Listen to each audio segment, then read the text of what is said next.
अहिले सरकारका काम कारबाहीको कुराहरू छन्। वास्तवमा अहिले चाहिँ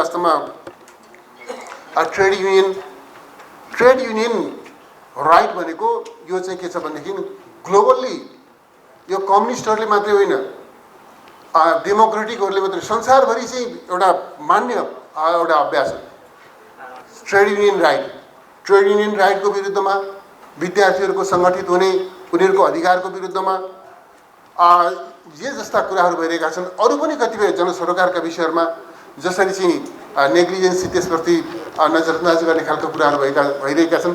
यसप्रति हाम्रो गम्भीर ध्यान गएको छ। म के आग्रह गर्न चाहन्छु भने जनताबाट निर्वाचित भएको सरकारले दुईटा कुरालाई जहिले पनि हिक्का राख्नुपर्छ: संविधान र लोकतान्त्रिक मूल्य। संविधान र लोकतान्त्रिक मूल्यको मार्गदर्शनमा चल्नुपर्छ, अनि मात्र देश ठिक ढङ्गले अगाडि बढ्न सक्छ भन्ने मलाई लाग्छ। र अहिले चाहिँ एउटा अध्यादेशको सिलसिला सुरु भएको छ। सामान्यतया अध्यादेश ल्याउन सकिने हाम्रो संवैधानिक कानुनी व्यवस्था छ। सरकारले अध्यादेश ल्याउन पाउँछ, सक्छ, तर कस्तो बेलामा कुन समयमा कुन औचित्यका निम्ति भन्ने कुरा हुन्छ।